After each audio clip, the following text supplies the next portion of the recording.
So, good evening, everyone. Good evening, Patrick. Thank you again so much for joining us. This is part two of Patrick's talk with us at the Meta Centre. Last time we had a really great talk and also some excellent questions that came through and some excellent answers from Patrick. So, I'm really looking forward to another session today with Patrick. So, today's talk is particularly on seeing and understanding. And of course, that is referring to insight, vipassana, and specifically for Patrick with his practice, this insight is as understood in the Mahasi Sayadaw lineage. So we have spoken previously, so you all probably know Patrick, but for those who are joining us today, just some information about Patrick. Patrick has practiced mindfulness meditation since 1977, and he's really traveled the world in terms of his practice as well as also his teachings as well. Most of his training has been in the insight meditation lineage of Mahasi Sayadaw of Burma, which included also several years as a Buddhist monk. His main teachers were Sayadaw U Pandita and John Hale.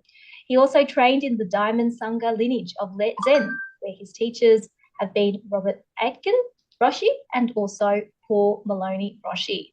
And now Patrick is a full-time teacher of mindfulness meditation for over 20 years. So we are so grateful and lucky to have Patrick join us and share his wisdom with all of us today on the topic of seeing and understanding. So Patrick, over to you for the meditation and Dhamma talk.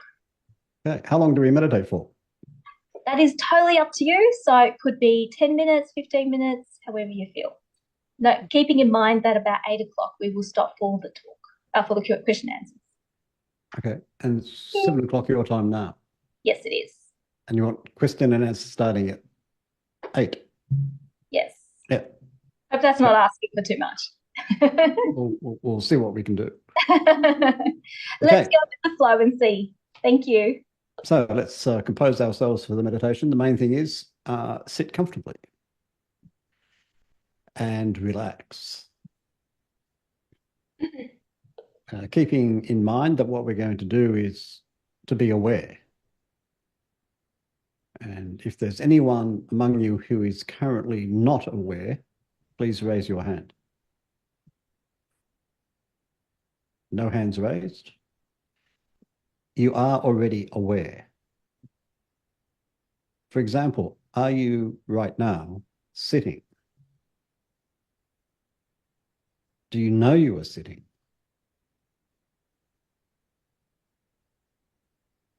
We already know that. We already know that we are aware. So in meditation practice, we're not actually doing anything extra, except maybe one thing.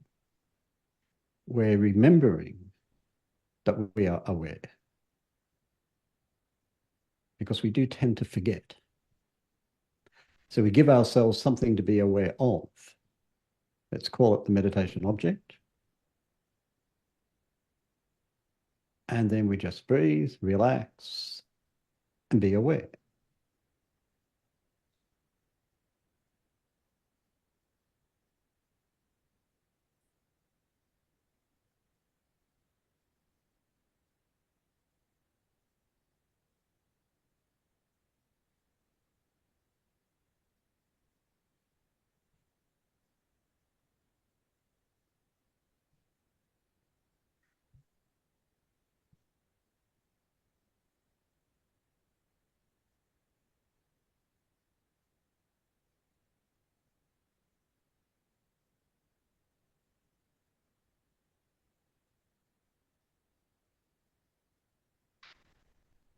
Have you forgotten you are aware? Have you drifted off into thinking and forgotten that you are aware? Just remind yourself, I am already aware.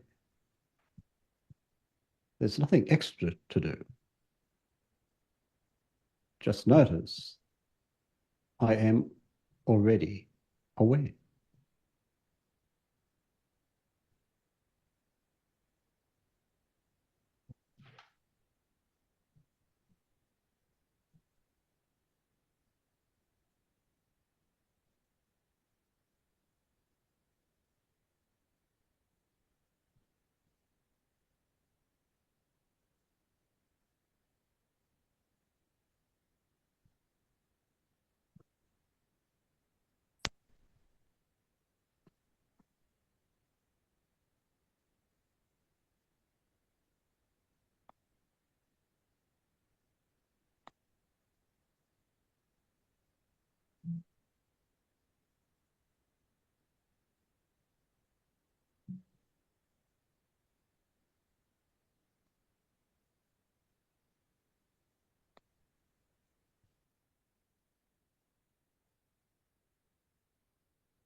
Have you forgotten?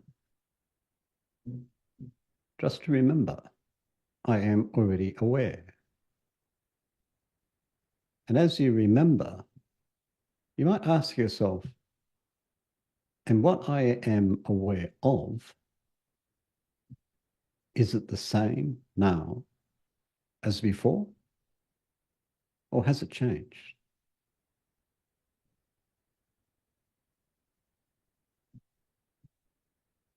Start to be interested in how the object of awareness changes.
What's happening now in your awareness? Is it new? Is it different? Or is it the same as it was before?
What's happening now?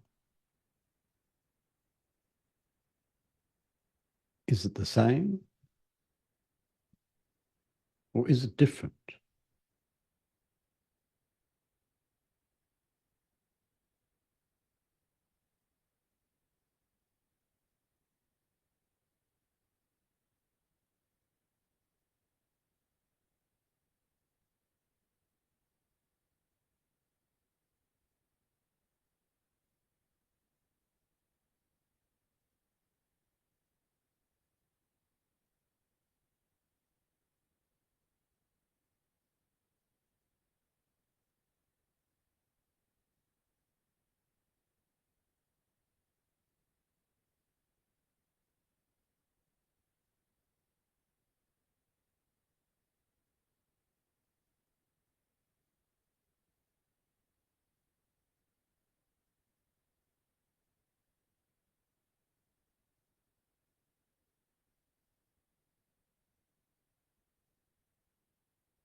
Have you forgotten your awareness?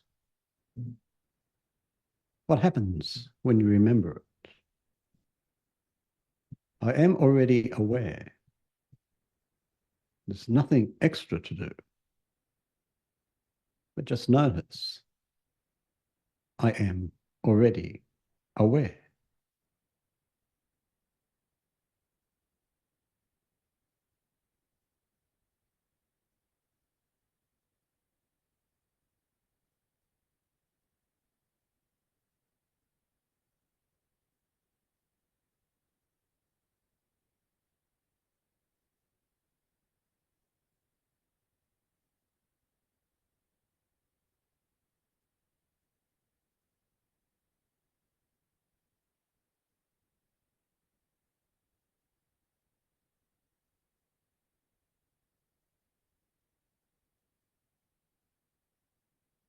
Okay, and coming out of that, start to maybe stretch a bit. Ease out any tension in your body.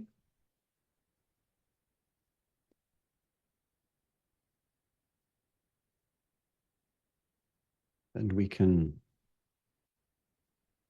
start the talk if that's appropriate.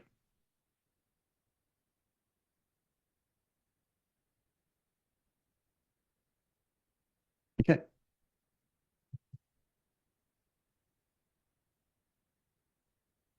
So last time we were talking about how we practice toward insight, how we design a practice. And in particular, we were talking about it in terms of how this is done in the lineage of Mahasi Sayadaw. And he talks about what in English is called noting, which means directly awareing. So when this practice that we just did, we noticed, well, I'm already aware. So when I start the meditation practice, I give myself something to aware, something to be aware of. Now, for Mahasi, if you ask, well, what is it that we should directly aware? It's basically whatever arises in any of the six senses now. So his style of practice is very open. And what we do is we train ourselves to be continuously aware, which, as we've noticed in just a few minutes we were practicing, often involves remembering that we've lost our awareness. And of course, that remembering is mindfulness. Now, how mindfulness presents, how can I tell if I'm being mindful? Well, basically, mindfulness presents as the felt continuity of awareness. So let's say I'm aware, but then I forget my awareness and I drift off into thinking, and I don't know that I'm thinking. And then suddenly I realize, oh, I'm thinking I'm supposed to be meditating. So I've forgotten my awareness. And then I remember, oh, that's right, I'm supposed to be meditating. This discontinuity of awareness indicates weak mindfulness. But when the awareness is continuous and we really feel it, that's mindfulness. So mindfulness is awareness, but continuous awareness. Now, as mindfulness develops and as concentration develops, what happens is, ideally, we become sensitive to what we directly encounter in awareness firsthand and what we experience secondhand through concepts. And we begin to recognize that concepts in their very nature are secondhand because they are about what is actually happening, not what is actually happening. For example, my concepts about my meditation as opposed to the actual experience itself. So let's take meditation as an example. Have you ever had the sense as you're doing the meditation, have you ever felt this isn't a good meditation tonight? It's pretty bad, really. Have you ever had that kind of thought when you've been meditating? Conversely, have you ever had the thought, oh, the meditation's going really well. I'm glad I came to this thing because this is great. Have you ever had that kind of thought? Now, you notice how preoccupied we are by these thoughts. You notice how we actually believe this. Oh, I'm having a bad night. Oh, I'm having a good night. But both these are concepts. They're not the actual meditation itself. They are concepts about the meditation, but they're not the actual meditation experience. Yet we tend to construct our reality around these concepts. So at the end of the meditation period, what sticks around for us is this sense that I have, oh, that was a good practice, that was a good session, or the sense of, oh, that was a bad session, rather than what actually happened during the session. So this is the world of concept. What we're training to do when we do meditation practice is to drop this world of concept and see experience as a flow of events. And these events are what the tradition calls in Pali Dhammas, or in Sanskrit and English, dharmas. And dharmas are individual experienced events. So, for example, the experience of this in-breath now, the experience of this thought now, the experience of realizing, oh, I've just forgotten my meditation now. And you notice that by nature, they come and go. They arise and cease. Do you notice I was giving you hints? What you're experiencing now is different from what you were experiencing before. And of course, what we're doing is introducing what the Buddha calls anicca sanya, perception of impermanence. Now, the world of concept is very attractive to us because it appears to be permanent. Now, remembering that for the Buddha, permanent does not necessarily mean lasting forever and ever. It means lasting unchanged over time. So, for example, my sense of self. So I come to an online Dharma talk. I listen to it, it ends, and later on I talk about it with my friends. That's a pretty normal experience, isn't it? But you notice that the experience of listening to a Dharma talk is framed in terms of I. I'm the one who came here. I'm the one listening. I'm the one who leaves later on, and I'm the one who talks about it later on. In other words, we're creating a perception of someone who lasts unchanged over time. The person who turns up, who decides to attend the meeting, who actually turns up, who listens to it, who leaves, and later on talks about it with friends.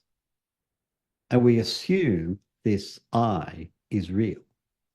And we even act as if this I is more real than the talk itself. That how I responded to the talk is more significant than the experience of listening to the talk. And you notice that means that we've separated from the actual experience into a world of concepts about the experience. Is that making sense? If you've got any question, just demute and ask. Now, but the Buddha might ask, in all of this, is there a directly experienced first-hand event that corresponds to this I? Or when we pay attention, do we instead simply find a flow of changing experiences, hearing, feeling, responding, thinking, and so on, that when we add them all up in a concept, become attending a Dharma talk, quote unquote. Now, when we're not paying attention, the Dharma adventures of this I are more real than the actual experiences of hearing, feeling, responding, thinking, and so on. When we do pay attention, these actual felt experiences, these dharmas, are more real than the concepts we have woven around them. And so you notice in this practice, we're training ourselves to stay close to the ground of direct experience. And this is the discipline of the practice. And part of this, as this develops, is we're training ourselves to recognize the fact of change, that this event now is already turning into that event now. And you notice that all of this belongs to the world of the particular, the specific, the individual. This now is already changing into another this now. This is what the Buddha calls seeing. But you notice it's always confined to the particular, the specific, the individual. But when he talks about the arising of understanding, jnana, of insight, vipassana, then it's no longer the specific, the particular, the individual. It expands into the universal. So it's not that this now is changing, which is my direct experience. It's the recognition that everything changes. So how do we make that transition from seeing to understanding? And this is what we're talking about tonight. And we talked about it last time. We presented it as a paradox, although some people weren't convinced that it's a paradox. Because the understanding of, for example, impermanence, the universal characteristic of impermanence, which for the Buddha is the entry into insight, isn't the conviction that everything, everywhere, every when is subject to change. Isn't this just another concept? So have we trained relentlessly to abandon the world of concept only to arrive at the world of concepts, albeit different concepts, these concepts approved of by the Buddha? So this is what we were talking about in terms of the paradox that we finished with last week. And now we're ready to move on. Any questions so far?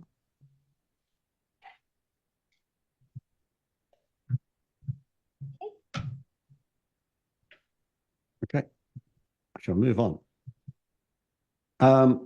So if we're talking about the entry into insight, we're talking about a transition from the particular to the universal. And the Buddha talks about this in a number of discourses, but let's look at how he talks about this in the Satipatthana Sutta, because this is the root text of mindfulness practice. And we'll talk about it in terms of using body as meditation object.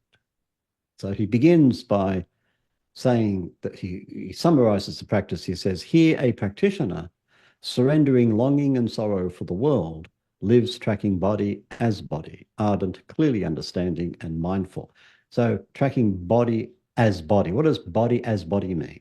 What he's getting at is he's referring to this as a direct first-hand connection to the physical experience. So this physical sensation is just this physical sensation. It's not good, it's not bad, it's not satisfying, it's not disappointing, it's not me, it's not mine. It's just hard, soft, moving, sharp, and so on. So this is the first-hand world of dharmas, where one sensation segues into another. So tracking body as body refers to cultivating mindfulness, maintaining continuity of awareness over time.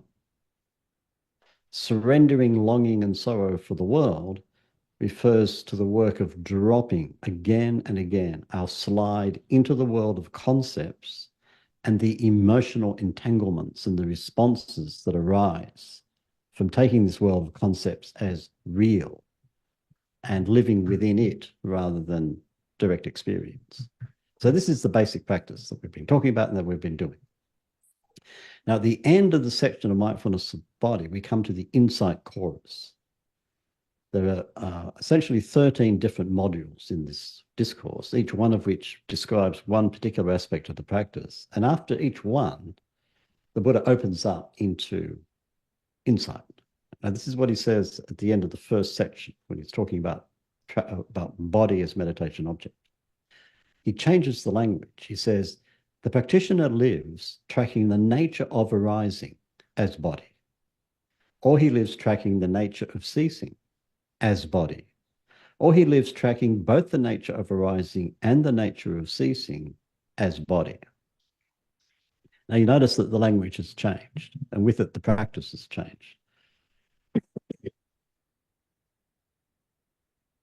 At first, the practitioner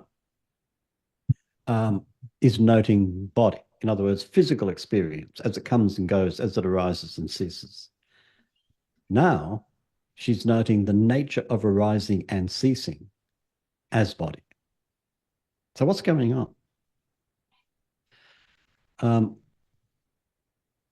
So as I'm practicing, I'm seeing that one event follows another, follows another, follows another. Now, when I do this, I focus on a particular event. Let's say breathing is the most common meditation object. But if I'm doing this, it doesn't mean that the rest of the world vanishes, does it? Well, most of the time, maybe if I'm in a very deep samadhi. So I'm tracking my breathing. But at the same time, I am aware of different sensations in my body. The sensations of sitting, maybe painful sensations. I can also hear sounds from outside. I can sense thoughts coming and going in my mind. So I'm aware of all of these, but they're not my meditation object. So in the language of Mahasi Sayadaw, I am noting breathing, but at the same time, I'm noticing these background events, sensations, sounds, thoughts, and so on. Notice that noting is essentially active in its nature. It's the mind's reaching out to aware an object. Noticing is receptive in nature. The experience is coming to us. So we have a foreground, background structure. In the foreground of our awareness is my chosen meditation object. This is what I'm noting. In the background, I recognize sensations, sounds, thoughts, and so on. So there's a foreground background structure in awareness. And sometimes it shifts. Let's say distraction. Let's say I'm following my meditation object, but in the background, I notice there's a few thoughts floating around. And then suddenly I realize that I'm lost in the thinking. Is this a familiar experience? Now, if you look at it from the structure of awareness, it means meditation object in the foreground, in the background, thinking. And then at some point, this happened. And what was in the background is now in the foreground. And what was in the foreground is going back to the background. And maybe he disappeared altogether. Does that make sense? And then you realize, oh, I'm thinking I'm supposed to be meditating. And then whoop, it comes back. So now the meditation object is in the foreground and the thinking is in the background. Is this a familiar kind of experience? And we can look at it in terms of this foreground-background shift, because there's always a foreground and there's always a background, or usually, in most cases.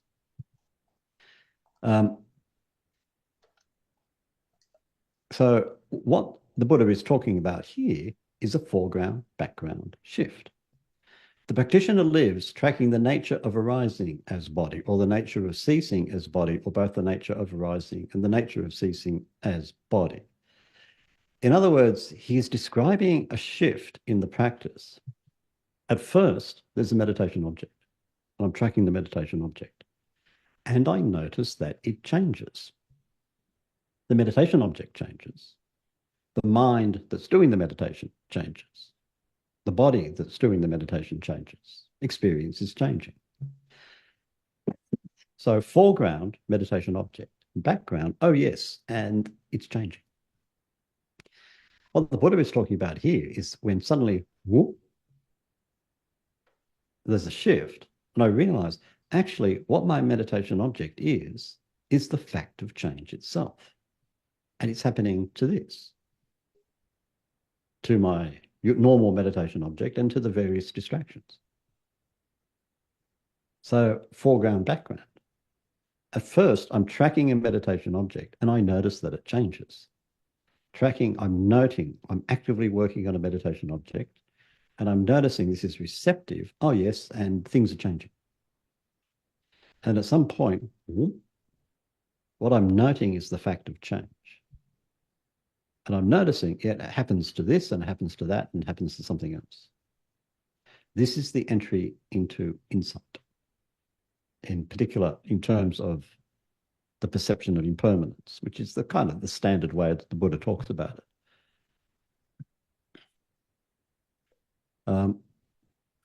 Any questions? This is can be a bit esoteric. In one's experience, this shift, first of all, is very subtle. Secondly, you can't actually make it happen. It happens when it happens. But it's not under our control. It's not part of the agenda. You can prepare for it by noticing the fact of change. And if you're doing any kind of insight meditation technique, you notice it's all about change. So Mahasi Sayadaw, it's all about change, mostly focused on distraction. Oh, I'm distracted. Change. Come back to the meditation object. Change. Say in the Goenka method, it's all about scanning the body. Sensation, sensation, sensation. Boom, boom, boom, boom, boom, boom, boom. Change, change, change, change, change, change. And other methods have work in different ways. But it's always insight meditation technique is always about noticing the fact of change. And then at some point, there's this shift and there's the recognition, oh, actually what I'm awareing is the fact of change itself. Now, this movement is so subtle that it can happen and the practitioner doesn't even notice that it's happened. It could be days, weeks, months afterwards that they're reflecting and they're thinking, the practice is different than it used to be. What is it? What's different? Ah, that's different. So don't try to make it happen, but just be interested in the fact of change and what you can see about it. Another way of looking at this is a movement between uniqueness and patterns in this foreground background shift. So we start with the unique, the particularities of experience. So this right now and this right now did not happen before. It doesn't happen later. It only happens now as this now. And you notice that this is the boot camp of the training. And at some point, if we track this over a period of time, what begins to emerge are the patterns. How the particularities of experience flow within certain patterns that are consistent over time. So just this in-breath, just this out-breath, just this movement, just this thought, the particular, the unique. And seeing how each specific event changes begins to challenge our perception of permanence and therefore our perception of sameness. For example, does today feel just like yesterday? Have you ever had that perception? This is the perception of sameness, and it represents the perception of identity. Why is today the same as yesterday? Because it's the day that I'm experiencing, and I'm the same. So there's a stability in this kind of normal everyday perception. It's the same thing popping up again and again. So this is our normal everyday perception of permanence, the same thing over and over. And the practice is designed to subvert this perception by drawing our attention to uniqueness. So we learn to pay very close attention to experience, pay attention to the particularities of it, the detail of it. And the more we do that, the more we notice that actually this now is unique. We have never experienced a day quite like this before, and we never will experience a day quite like this again. So we settle into seeing the uniqueness of this now. Now, as we do that, we begin to notice that there is a stability in experience, but it's not in the things themselves. It's not in what we are experiencing. It's in the patterns of movement of all of these experiences. It's what the Buddha calls their arising and their ceasing.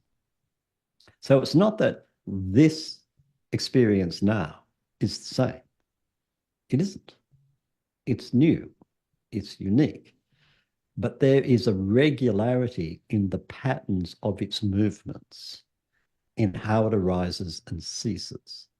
And these patterns are dynamic, and they are fundamentally causal in their nature. And they show how one thing gives rise to another, gives rise to another, gives rise to another.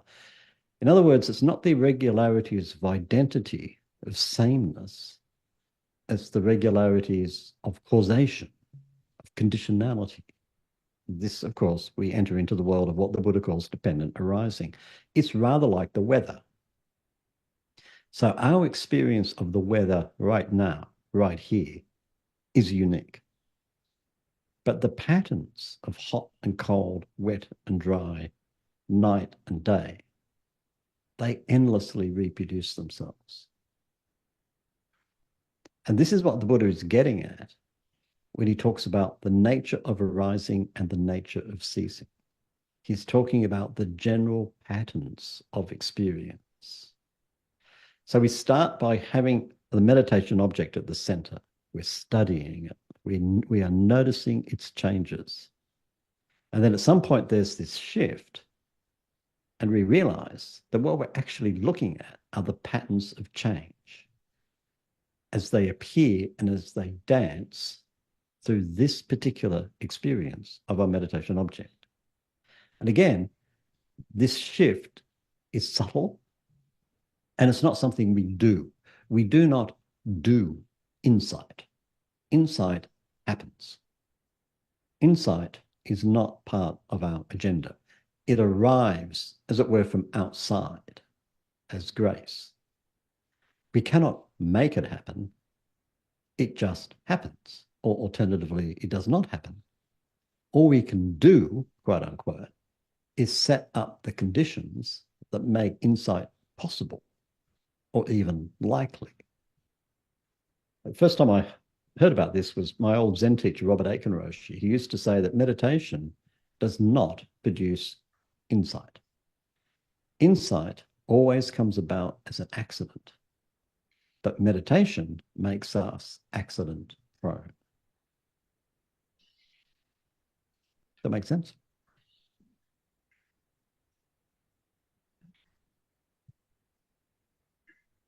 Okay. So we start to recognize that what we're seeing isn't individual events that are creating certain patterns. We realize what we're seeing are the patterns themselves. And we recognize that these patterns are stable over time.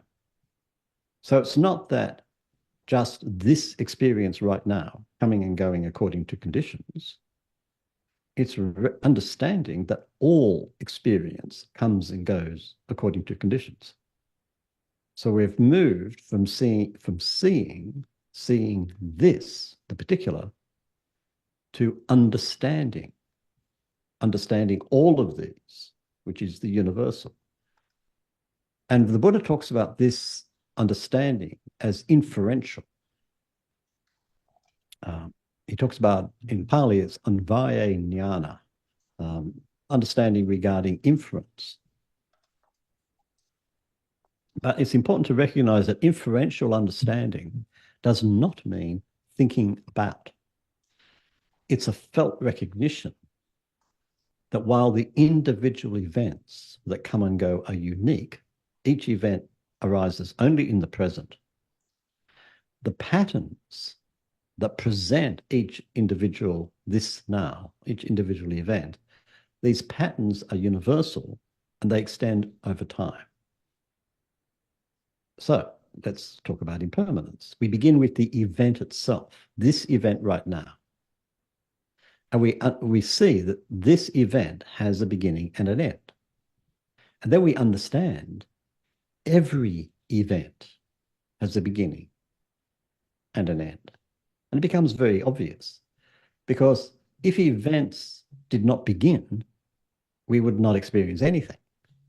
If events did not cease, nothing new would ever happen. So we start to recognize, there's a pattern of experience itself, a structure of experience itself that is constantly moving, it's constantly dancing. And it moves according to certain patterns. And the patterns themselves remain stable, while the individual events that make up these patterns come and go in bewildering profusion. So, for example, let's talk about a pattern that the Buddha talks about. He says, feeling, conditions, craving. Now, if you've studied dependent arising, you've probably heard of this one. It's considered very important, especially for meditators. Feeling, conditions, craving. Now, which feeling is he actually talking about? He's talking about this feeling now, this particular event now.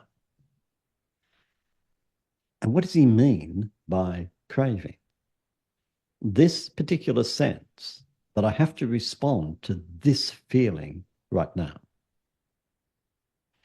So I find craving when it appears to me as a sense of urgent necessity.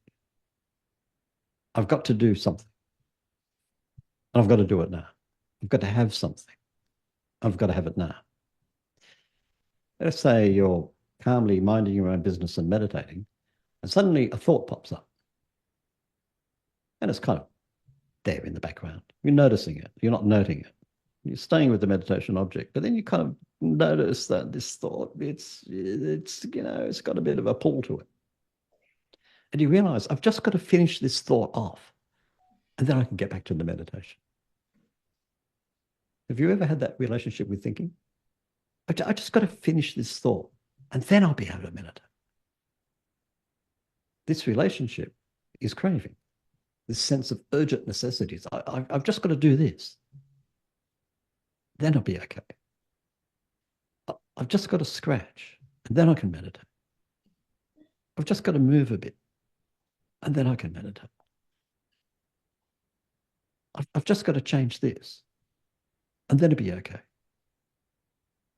Feeling, craving. Now, you notice that all these are very different events, and they pop up in all sorts of different ways, but the pattern is exactly the same. We start to recognize the patterns. We start to realize, actually, that's what we're looking at. That's what we're tracking, the patterns. So insight emerges as the recognition of these patterns and of how they behave. And again, these patterns are causal, they are conditional.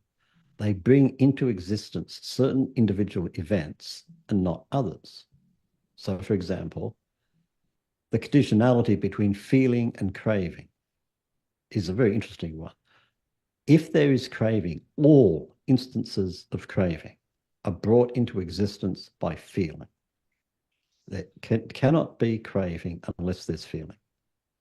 And if we look back, we can see that's where it started. It started in the feeling response. However, we can have feeling without craving. We can have feeling without becoming entangled in our feeling responses. So this particular relationship is of particular importance in Buddhist practice, because this is where we actually start to disentangle from craving and from the clinging that arises from craving. So this is a particularly important relationship. But you notice how there's space within it, in this particular relationship.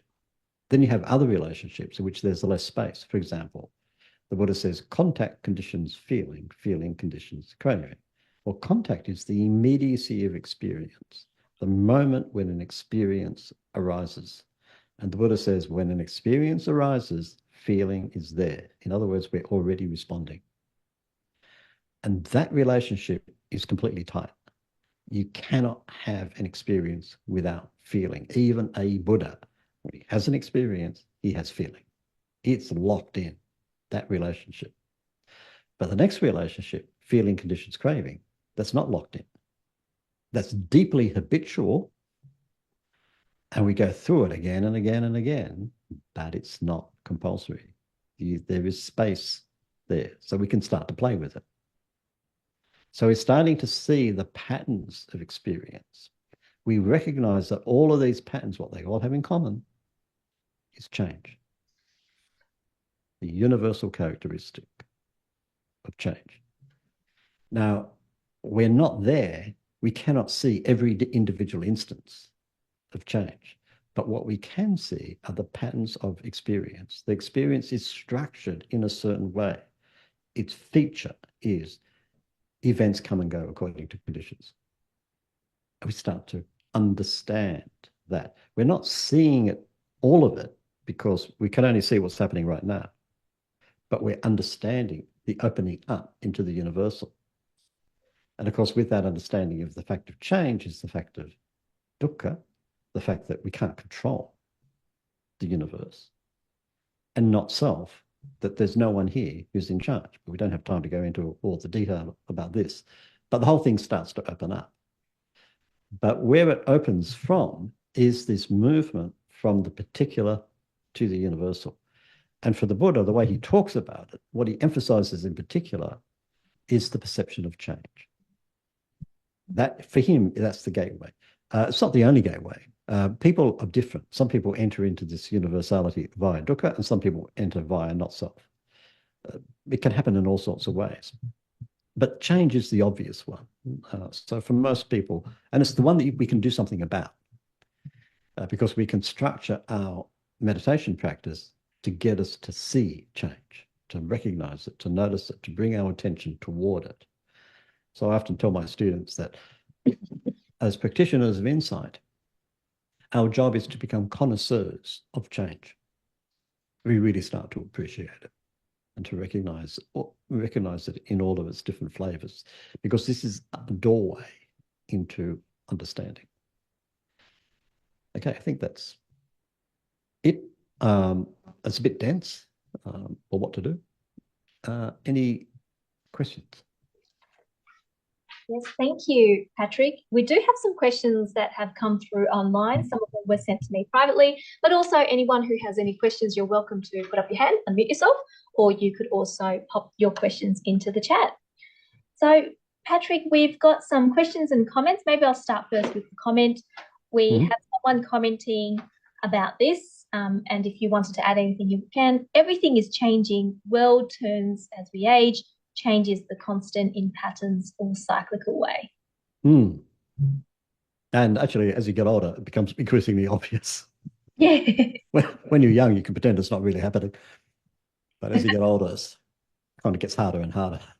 And in the context of change, someone has asked, knowing change is quite a conventional knowledge. What makes it special in the insight practice? It's the universality of it. Change is obvious. Like, if the Buddha says, look, I'll let you in on a secret, things change. And you say, yeah, so where's the secret? What the secret is, everything changes. Now, we resist that everything because if we admit it, the self disappears. Like you think about self, identity. How does it make any kind of sense whatsoever to have a sense of identity that is subject to constant change? I have a sense of identity. I'm Patrick. I live here, by the way. I'm a Dharma teacher. I think you heard my biography. Decades ago, I did this and then I did that. You notice how all of that assumes the absence of change. I'm the same person who went off to Asia decades ago. I'm a Dharma teacher because I have been a Dharma teacher for over 20 years. I shall continue to be a Dharma teacher. You notice how all of that assumes the absence of change. But what if we don't make that assumption? What happens to Patrick, the Dharma teacher? What happens to Tina, the Dharma student? Where are they? And that is terrifying. So we resist that perception as much as possible. So it's very easy to say, yes, everything changes. But if we haven't been struck by existential anxiety, by the fact of change, we haven't really seen change, not the way the Buddha talks about it. And is that then that resistance linked with dukkha, that suffering? And so perhaps the insight that you're referring to and what makes us different to just conventional knowledge is that impermanence or anicca is to be understood in the context of also anatta, so non-self, like what you were just talking about in terms of identity, and dukkha, suffering. That's why they're all linked. So in the classic presentation of the development of insight, which Mahasi Sayadaw bases his method on, this comes out of Theravada interpretation of what the Buddha was talking about, and how they developed it over the centuries. But basically, the idea is that as the understanding of change matures, what then emerges is dukkha, is pain. Now, keeping in mind change, impermanence, the word that gets translated in the very abstract term, impermanence, is anicca, where a is the negative prefix. Nicca in Pali, nitya in Sanskrit, means permanent, but in ordinary everyday language, it also means reliable. So let's say we know that in the modern world, the demands for energy, electric power, are just growing and growing and growing and growing and growing. Let's say we're living in a nice modern city and the government says we've solved the problem of energy production. We can have carbon-free, limitless energy for the next 5,000 years. So you can all relax now. It doesn't matter how many devices you've got on, doesn't matter how much aircon or heating you're using, go for it. We now have a reliable energy supply. In other words, we have a permanent energy supply. But what if you're just starting to really relax about this, and suddenly something goes wrong and you realize, whoops, it's not reliable, is it? Everything crashes. So this is why the perception of impermanence segues into the perception of dukkha. When it goes deep enough, we can keep it at bay by assuring ourselves, no, I don't change. I'm seeing the perception of change very deeply in my meditation practice and in my daily life. I am seeing this. I, who doesn't change, am intimate with the perception of change. Then we haven't really seen change, not the way the Buddha's talking about. But when we recognize I'm subject to the change, that is terrifying, because basically we're faced with death. And we have to go through that death to get to the not self. Great answer. Thank you. And on that point about non-self and change, we have another question. Where do the ethics components of the Eightfold Path come into this practice of deeply seeing change and non-self? It comes in at the very foundation, because why does the Buddha think it's a good idea to be enlightened? In other words, to deeply see anicca, dukkha, anatta. He says, because if we do that, we will live more satisfying and fulfilling and authentic lives. We will suffer less, and those around us will suffer less. So ethics for the Buddha is all about, how do I live well and happily over the long term? That's the fundamental ethical problem for the Buddha. And for him, this means I can do that if I cultivate human flourishing. And for him, the ultimate of human flourishing is enlightenment. So the closer I move along the road, the path to enlightenment, the further I move along this path, the more I live well and happily. And if I'm living well and happily, then the people around me are going to be living well and happily, because I'm going to be treating them well, because that's what I would naturally do, because it's obvious thing to do, because they're just as caught up in this craziness of greed, hatred, and delusion, anicca, dukkha, anatta, as I am. So ethics is the foundation of the practice, in the sense that for the Buddha, ethics, ethical behavior is that behavior which cultivates harmony within oneself and within one's community. Which means, and if I'm doing that, then I can develop samadhi much more easily. As I develop samadhi, I develop insight. As I develop insight, then the barriers between myself and others drop away, and the ethical life develops. So ethics and practice go together. The Buddha was once asked, what is it that you teach? And he said, I teach two things. I teach wisdom, understanding, and I teach ethics.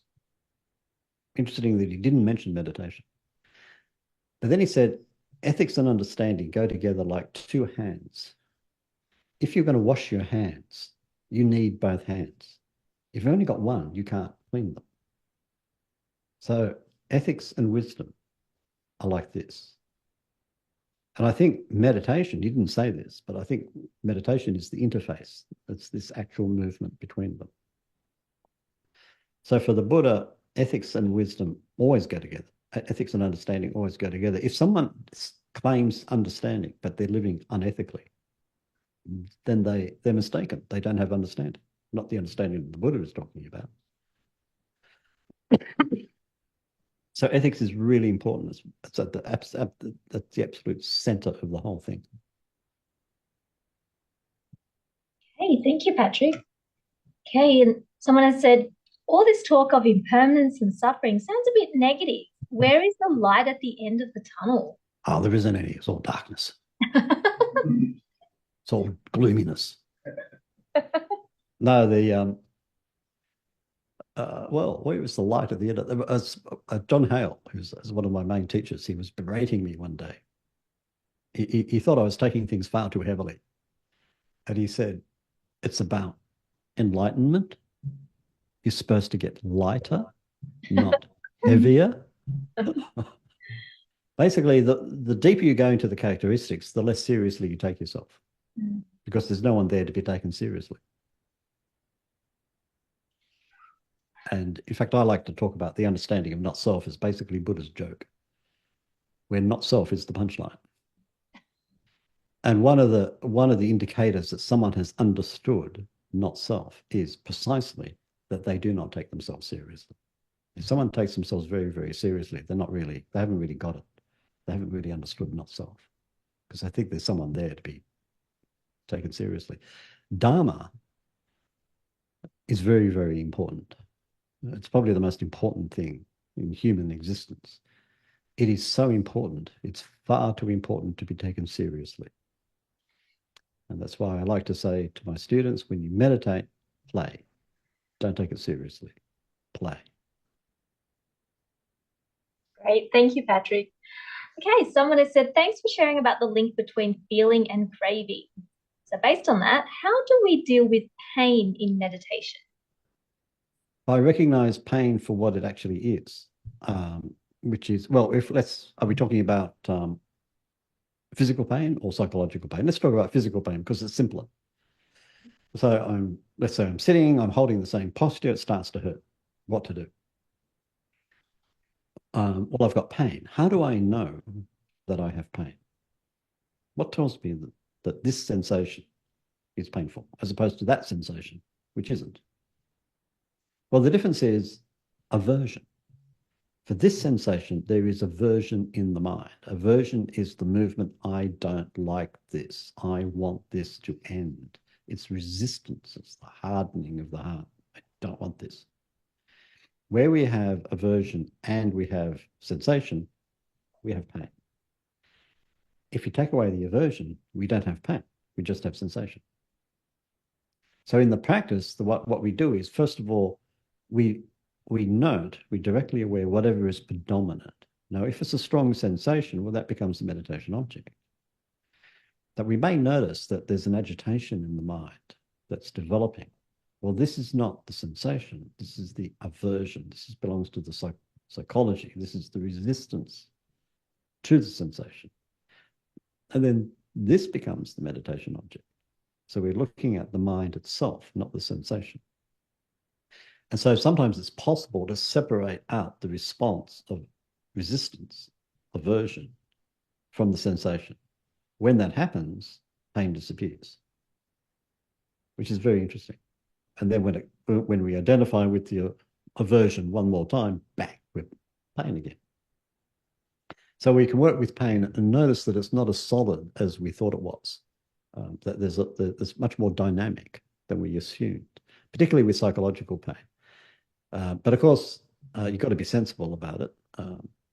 You don't want to, in terms of physical pain, you don't want to damage the body. That's not a good idea. And in terms of psychological pain, you don't want to put yourself through something that you actually cannot handle, that you're not ready to handle. So you do have to be sensible about these things. And speaking about noting, we do have some questions about that practice. Mm-hmm. So someone has asked, is noting a form of mental cognition? Is it the mind being aware of the mind? Being aware, and sometimes it's being aware of the mind. Mind can aware itself. But it's basically the action of awareing. But the implication is that it's active. It's something that we choose to do. So if you ask, well, what is the basis of the meditation practice? It's essentially choice. The choice to aware now. Now, let's say we give ourselves a meditation object. Let's say it's the breathing. I say the breathing because it's the most common meditation object. So what is breathing meditation? It's the practice of choosing now to aware breath now. And the choice is renewed. I choose to aware now. And then I choose to aware now. And then I choose to aware now. And this is the work involved. So effort is the commitment to sustaining that choice over time. But the essence of it is the choice to aware now. Now, sometimes it's focused on to aware something in particular, like my meditation object. But sometimes it's just awareing whatever's here. Could be anything. And this is what we were getting at in the guided meditation when I talked about remember awareness. Oh, that's right, I'm aware. And it could be anything. But you notice that we're making a choice to aware. We're doing something. And that's the essence of the noting. Great. Thank you, Patrick. Someone online has asked a question. We do have a question here in person as well. So someone online has said, we can choose to be aware now, both on the meditation cushion and also throughout daily life. Yeah, in the formal practice, we're getting to know how awareness works, but we do that so that when we leave the meditation practice, we can keep playing with it because awareness is always happening. We are already aware. It's just a question of whether we remember that we're aware. Another way of looking at it, which I've just heard recently, which is very good, this comes from Sayadaw Tejaniya. It's awareness is like light. People often make this comparison. So let's say in this room, there is light. How do I know there is light? Because I can see what's going on. In other words, the room is appearing to me. So awareness is like light. I don't see the light, but when there's light, I see the world. The world appears. Now, let's say I step into a dark room at night and I can't see anything. There's just darkness. What do I do? Turn on the light. Oh, everything's already here. This is the job of the meditator, just go and switch on the awareness. Oh, something's happening. And you notice that fundamentally, it doesn't matter what's happening, but oh, there's something happening. And then we forget. And we get lost in our thoughts or obsessions or whatever. What to do? Go click, switch on the light again. And the light will go off. Click, switch it on. That's all. That's all we've got to do is just switch the light on. And in this particular image, what's pointed out is it doesn't matter how long the light lasts. Maybe it just lasts for a second or a millisecond. That's not our business. It doesn't matter. What matters is click, turn it on. Very good. Thank you, Patrick. Okay, we have a question in the room. Yeah, I just wrote it down to make it like easier. She's prepared. Oh, okay. Because I was sitting here for ages, like, how do I like form this question? Like deleting it, putting it again, deleting it. The floor is yours now. I finally got it. So because when I finally got how to put the questions together when he mentioned aversion, and I was like, oh, that's what it is. And so the question is, you could say I have an aversion to restlessness, boredom, purposelessness daily. I wake up every day and need to be busy and respond by eating snacks and food and cleaning and gardening and eating and watching shows, starting books and dropping them with no sense of satisfaction. I only feel satisfied on uni days when I'm here studying and learning things and doing my work. Apart from that, nothing seems to entertain me at all. So I just end up frustrated all day. So my question is, should I stop trying to keep myself busy doing this or that and just observe my own aversions and be aware of them? I think as if you find yourself caught up in a pattern which is very strong and habitual, I would suggest begin by using your formal meditation practice as a way of examining that aversion. So you give yourself a period of time each day where you are totally free to just feel aversion. So you sit down, you relax, breathe, and just let the aversion come and just feel it. Where is it? Is it in the body? Is it in the mind? How does it appear? How do I know that I'm aversive? How do I know that I don't like this? Be interested in it, not trying to get rid of it and not condemning it as wrong or bad or whatever, but just being fully open to the actual experience of it. And of course, you'll start thinking about it. Drop the thinking and just feel it in particular in the body. And that can be a very satisfying, very interesting meditation practice. Now, in terms of what you're doing throughout the day, well, then you make strategic decisions. And this is where we come to practical everyday ethics.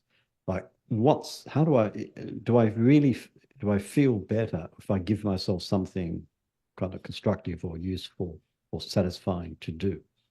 Then I'll do that. I'll keep myself busy doing that because I've got to do something. So this feels genuinely more satisfying. So I'll do this. But when you come to meditate, you drop all that and you just surrender to the aversion. You just let yourself feel it, but be interested in it. And don't believe any thought you think about it, because any thought you think about it is about it. It's not it. That's the key to this practice. You want to get to the actual direct experience as it presents now and drop everything else that gets in the way. Okay, thank you. Wonderful. Thank you, Patrick. And thank you for the questions. Another question, Patrick, about noting. In the context of noting, how do we practice letting go? Oh. It's an interesting one. For a start, we can't actually do letting go. Now, letting go is something that happens. It's like insight. We can't actually make ourselves do it. We can't add it to the agenda. I don't know if you ever tried. Have you ever, when you've been caught up with thinking, for example, when you're meditating, have you ever instructed yourself firmly, now let go? Has it worked? Probably not. We let go. What do we let go of? We let go of what we don't want anymore. And how do we learn to not want what we're obsessed with? It's by actually seeing it in its true nature as anicca, dukkha, anatta. So letting go is what happens naturally as insight develops. And so it just happens naturally. Of course, things we are deeply, deeply attached to, it takes longer and more struggle for us to actually let them go. But the struggle is involved in just staying with the practice regardless. You know, the mind rebels and the body rebels and no, I don't want to do this. Don't make me let go. What are you doing? Stop. And we just let ourselves go through this. But when the chitta, when the mind and the heart ripened, at some point, it just stops.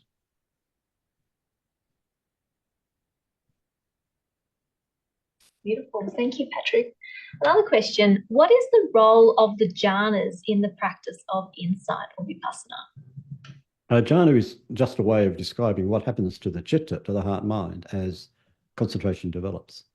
So the jhanas map how what are the qualities of the mind that become predominant as the concentration develops. So regardless of what kind of meditation you do, that development proceeds. But there's different ways of developing samadhi, concentration or immersion or integration, and how the samadhi experience presents will be different depending on the kind of meditation that you do. So most people who talk about jhana talk about what's called appana samadhi, absorption concentration, where they're just absorbing into one thing only. So usually when people talk about jhana, they're talking about how the chitta, how the heart mind settles when it's just absorbed into one single thing. If you're doing insight meditation, you're not absorbing into one single thing. You're absorbing into the flow of experience over time.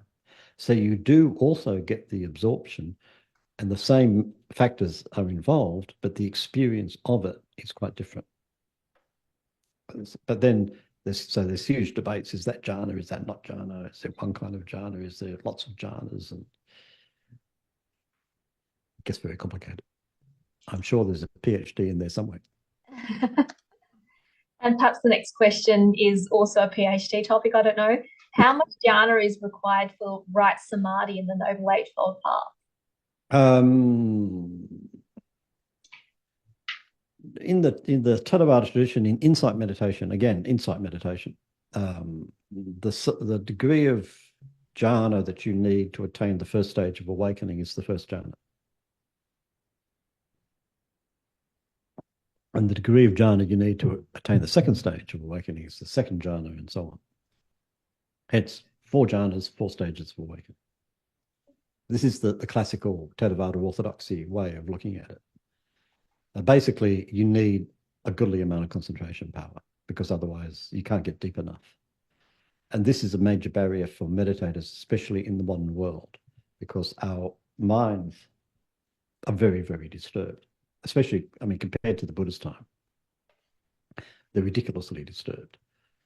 And in most modern Western society, I think, the level of disturbance is very deep. For example, in Australia, the level of disturbance is very deep. I teach in Malaysia, in Taiping, and I get people from Singapore and around Malaysia. And it's very interesting. As a population, these are, of course, all Chinese, mostly Chinese. A few Indians come in, but mostly Chinese. And it's very interesting that overall, they find samadhi a lot easier than people in Australia. Their chittas, their heart minds are a lot less disturbed. So the samadhi just comes much more naturally to them. But here in Australia, it's pretty hard because the degree of disturbance internal disturbance is very high in our culture. So it's getting harder and harder. Why do you think that may be? One can only speculate, and this is my speculation. But I used to wonder this when I was in teaching in Malaysia. I looked at these people. I mean, they often very undisciplined. They walk out of the meditation hall and chat. Come back into the meditation hall, boom, they're back in. You know, I mean, Australian meditators, the whole retreat will be blasted if they talk like that. So I was quite interested, like, what is this? And I finally, my hypothesis, and it's only a very general hypothesis, is that I think that for a lot of Malaysian, Chinese, Buddhist people, when they look deeply into themselves, they feel fundamentally, I am not alone. But I think when a lot of Australians, when we look deeply into ourselves, we feel fundamentally, I am alone. And I think that makes a huge difference. We're much more atomized in this culture. Now, the old traditions have died. Christianity has died largely and hasn't really been replaced. So another way of looking at it is in Malaysia, you find people with saddha. And saddha isn't belief. It's not here. It's here. It's the heart. A sense of connection with community, family, Dharma, Buddha. It goes much deeper than that. And that holds people. And it makes it much easier to develop the meditation practice. I hope I haven't discouraged anyone. No, not at all. Someone here suggested that maybe an answer is TikTok. I'm sure these social media, and particularly the kind of psychological disturbances that social media can create, the obsession with one's image, clearly these things don't help. Another question, Patrick. Sometimes joy and peace arises in the mind. Meditation, is that to be noted as well? Oh, yeah. And it's the hardest to note because we just want to absorb into it. But no, you just note it. It too will pass. But what you find is that joy and peace will naturally arise much more often and more readily as the more the practice develops. And just on your earlier answer about Chinese Malaysians, and whereas in Australia we may look inside and it's more of an individual, someone has asked, don't we need to have seclusion for insight? So being alone is a requisite? So what was the question again? I missed it. Don't we need to have seclusion for insight? Being alone is a requisite? Depends what you mean by seclusion. Do you ever read the book Cave in the Snow? The English woman who went off in Tibetan Buddhism and ended up living in this cave for months or years or whatever. It's a very interesting book. I forget her name. Tenzin Palmo? Yeah, I think so, Tenzin Palmo. But if you read the book, and she spends months and months in this cave, it was quite clear she was never alone. She felt the presence of her teacher. She felt the presence of the Buddha. So to be physically alone is one thing, but to be psychologically alone is another. You can be in a crowd and be psychologically alone. It's that sense of psychological separation, which is makes it difficult. But when you feel a real connection with the world, with Buddha, Dharma, Sangha, however you put it, then you can spend time alone, and it's very peaceful and fruitful. So alone, but not lonely. So that distinction, yeah? Yeah. Yeah, so someone has said Jitsuma Tenzin Palmo lived in the cave for 12 years, but she wasn't living only in the cave. There was a real sense of community. That's what she said. Even in the cave, there was a real sense of community. Yeah, incredible. Okay, one other question. I have heard that John Howe's work as a meditator is finished. He has reached the end, yet I can't find much materials about him. Any material that you can recommend? There is none. He was completely obscure. There's only the memories of the people who knew him. Wow. Would you like to share any stories? This is our last question, so if you wish to share any stories. He was one of my main teachers, and he became a real friend. Can't think of any just offhand, but he last time we were together in Burma, we went to Chamea Yekta and in Rangoon with Sayadaw U Janaka, and he arrived a month before I did, and he ordained, and he went off into a branch monastery, and he stayed for the 3-month Vassa. And so at the end of the Vassa, so I'd been there 2 months, he came back to the main center and we met up, and he was on his way home, having practiced for 3 months, and he was just spent some days hanging out in the monastery.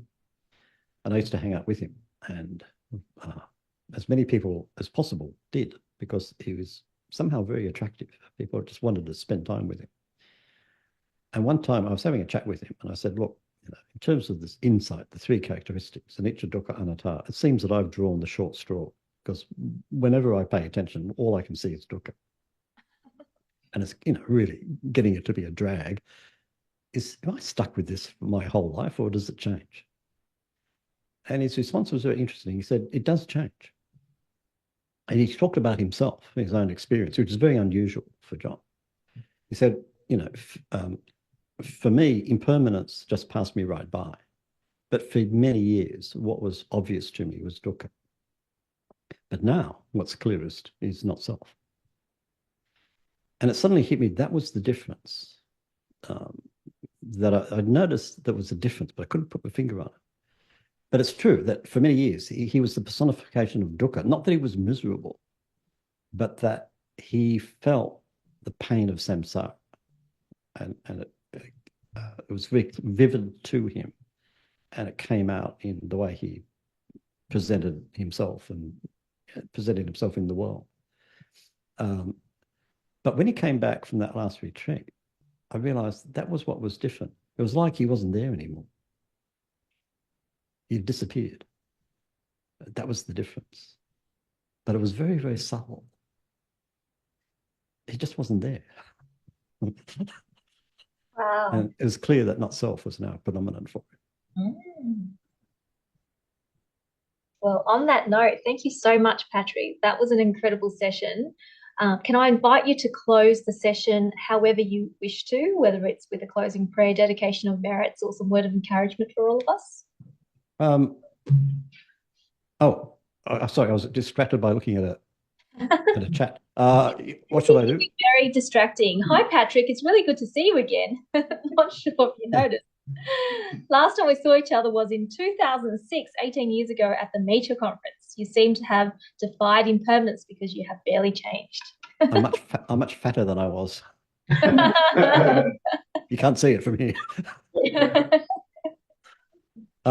So what should I do now? You want me to?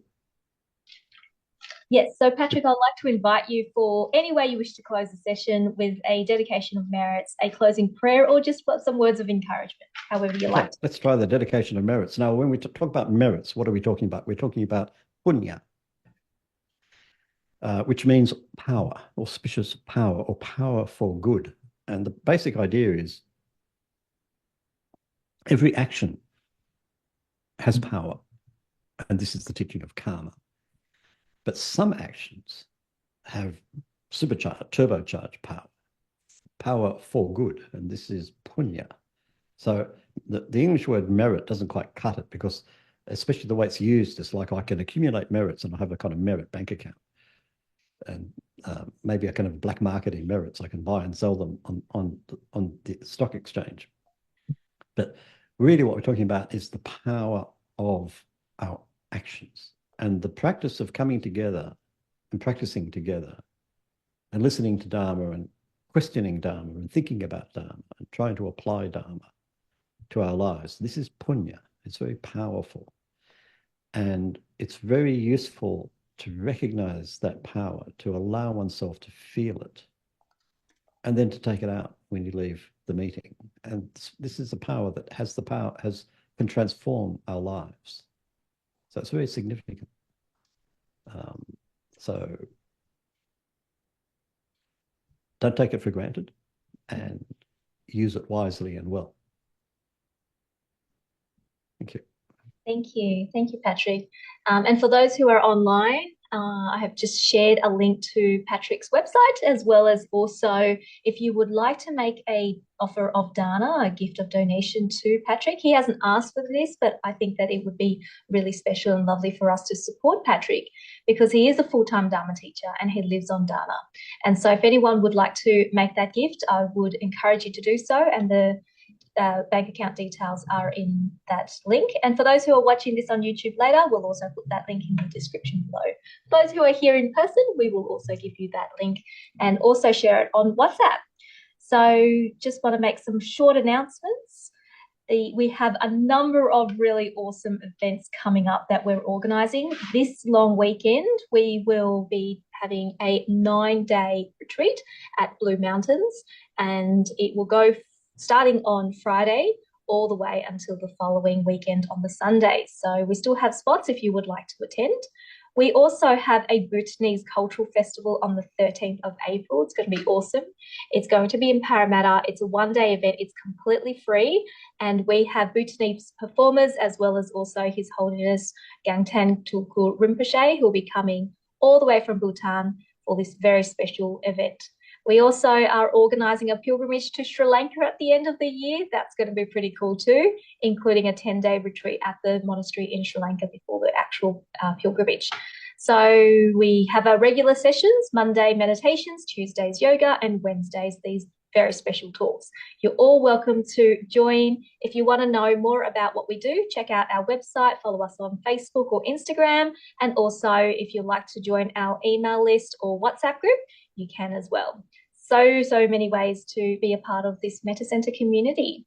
So thank you all so much for joining, and particularly thank you, Patrick. Not only did we get one talk from you, we got two. And it's been really, really powerful just hearing you speak so clearly about the Dhamma and the teachings. So thank you, and I hope to see you again real soon. Thank you very much. Thank you. Good night, everyone. Good night.